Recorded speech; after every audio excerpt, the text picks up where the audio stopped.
ಆತ್ಮೀಯ H16 news ಅರ್ಥಾತ್ ಹೇ ಸೀತಾರಾಮಗೆ ಸ್ವಾಗತ. ನಾನು ನಿಮ್ಮವ MI ಅಥವಾ ಮಲ್ಲಪ್ಪ ಜೋತಾವಾರ್. ಆದ್ಮೇಲೆ ಈಗ ತಾವು ದಿನ ಸುದ್ದಿಗಳನ್ನು ಅದರ ಜೊತೆಗೆ ವಿಶೇಷತೆಗಳನ್ನ ನೋಡ್ತಾ ಹೋಗಿ ವಿಶೇಷ ಈ ಮೊದಲನೇ ಸುದ್ದಿಯನ್ನು ನೋಡಿ.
ಮೇಡಮ್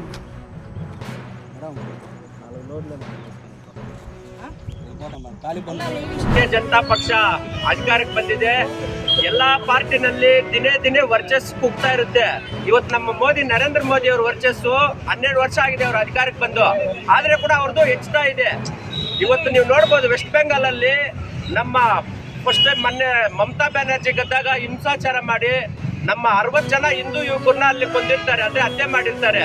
ಇವತ್ತು ಜನ ಅಲ್ಲಿ ಮನೆ ಬಿಟ್ಟು ಆಚೆ ಬರಕ್ ಕೂಡ ಆಗ್ತಾ ಇರ್ಲಿಲ್ಲ, ಒಂಥರ ಸರ್ವಾಧಿಕಾರ ಧೋರಣೆ ಆಗ್ತಾ ಇತ್ತು. ಇವತ್ತು ಎಲ್ಲಾನು ನಮ್ಮ ಜನ ಏನ್ ಇವತ್ತು ಯುವಕ ಬಳಗ ಇದೆ, ಮನ್ಸು ಮಾಡಿದ್ರೆ ಏನಾದ್ರೂ ಮಾಡ್ಬೋದು ಅನ್ನೋದಕ್ಕೆ ಇವತ್ತಾಗಿರ್ತಕ್ಕಂಥ ವೆಸ್ಟ್ ಬೆಂಗಾಲ್ ಅಲ್ಲಿ ಅಬ್ಸಲ್ಯೂಟ್ ಮ್ಯಾಂಡೇಟ್ ಅಂದ್ರೆ 200 ಸೀಟ್ ಕ್ರಾಸ್ ಮಾಡ್ತಾ ಇದ್ದಾರೆ. ಅವತ್ತು ಇದಕ್ಕೆಲ್ಲಾನು ಬಂದು ಇವ್ರು ಏನು ದುರಾಡಳಿತ ನಡೀತಾ ಇದೆ ಸರ್ವಾಧಿಕಾರ, ಇದು ಮುಂದಿನ ದಿನಗಳಲ್ಲಿ ಕರ್ನಾಟಕದಲ್ಲಿ JDS ಮತ್ತೆ BJP ಅಂದ್ರೆ NDA ಪಕ್ಷ ಒಂದು 200 ಸೀಟ್ ಮೇಲೇನೆ ಇರುತ್ತೆ, ಹೊರತು ಕಮ್ಮಿ ಇರೋದಿಲ್ಲ.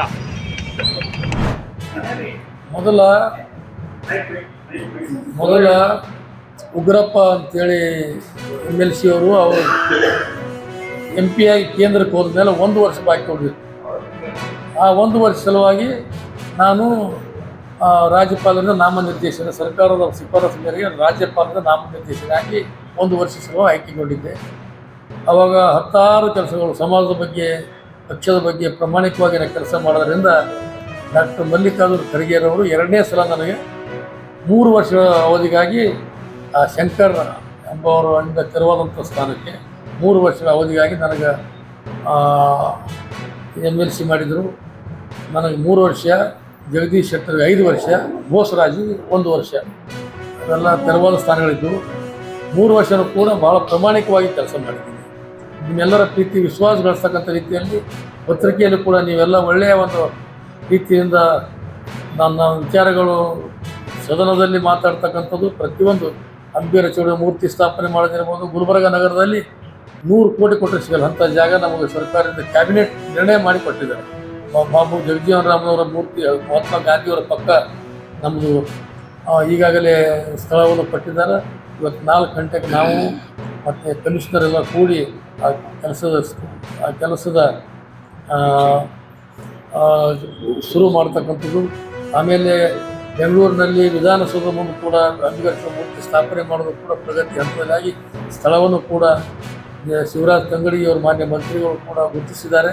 ಅದನ್ನು ಕೂಡ ಇಂಥವೆಲ್ಲ ಸಮಾಜಕ್ಕೆ ನ್ಯಾಯ ಸಿಗ್ತಕ್ಕಂಥದ್ದು, ಕೇಂದ್ರಕ್ಕೆ ಪ್ರಸ್ತಾವನೆ ಕಳಿಸ್ತಕ್ಕಂಥದ್ದು, ಇನ್ನು ಹಲವಾರು ಸಮಸ್ಯೆಗಳು ಕೂಡ ಮಾತಾಡಿದ್ದೀನಿ. ಬೇರೆ ಸಮುದಾಯಗಳ ಬಗ್ಗೆ ಸಂಬಂಧಪಟ್ಟದ ನ್ಯೂನತೆಗಳು, ಸಮಸ್ಯೆಗಳು ಕೂಡ ಮಾತಾಡಿದ್ದೀನಿ. ಸಮಾಜಕ್ಕೆ ಒಳ್ಳೆಯ ಮತ್ತು ರಾಜ್ಯಕ್ಕೆ ಕೂಡ ಪಕ್ಷ ಬೆಳವಣಿಗೆ ದೃಷ್ಟಿಯಿಂದ ಕೂಡ ಒಳ್ಳೆ ಮಾತಾಡಿದ್ದೀನಿ. ನಾನು 3 ವರ್ಷ ಮುಂದೆ ಮೊದಲಿಗೆ 1 ವರ್ಷ 4 ವರ್ಷ ನಂದು ಅವಧಿ ಪೂರ್ಣ ಆಗಿಲ್ಲ. ಅದಕ್ಕಾಗಿ ನಾನು ಮನವಿ ಮಾಡೋದೇನಪ್ಪ ಅಂದರೆ ಪ್ರತಿಯೊಬ್ಬರಿಗೆ ಏನು 6 ವರ್ಷದ ಪೀರಿಯಡ್ ಇರ್ತದೆ ಆ ಮಾದರಿ ನನ್ನೂ ಕೂಡ ಇನ್ನೊಂದು ಸಲ ಅವಕಾಶ ಕೊಡಬೇಕು ಅಂತೇಳಿ ನಿಮ್ಮ ಮೂಲಕ ಕೇಳ್ಕೊತೀನಿ. भारत माता की जय, बोलो भारत माता की जय, भारतीय जनता पक्ष के जयवागली, भारतीय जनता पक्ष के जयवागली, ಯಡಿಯೂರಪ್ಪ ಸಾಹೇಬರಿಗೆ ಜಯವಾಗಲಿ, ಯಡಿಯೂರಪ್ಪ ಸಾಹೇಬರಿಗೆ ಒಂದ್ ಸೆಕೆಂಡ್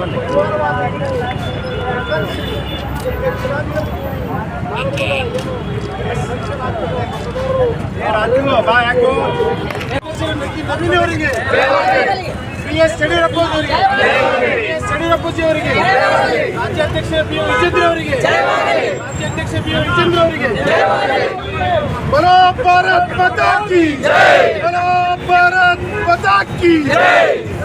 ಶ್ಯಾಮಾ ಪ್ರಸಾದ್ ಮುಖರ್ಜಿ ಅವರ ಕನಸು ನನಸು ಮಾಡಿದ ನರೇಂದ್ರ ಮೋದಿಗೆ ಶ್ಯಾಮಾ ಪ್ರಸಾದ್ ಮುಖರ್ಜಿ ಅವರ ಕನಸು ನನಸು ಮಾಡಿದ ಅಮಿತ್ ಶಾ ಅವರಿಗೆ ನಿತಿನ್ ನವೀನ್ ಜಿ ಅವರಿಗೆ ಅಮಿತ್ ಶಾ ಮೋದಿ ಮೋದಿ ಮೋದಿ ಮೋದಿ ಮೋದಿ ಮೋದಿ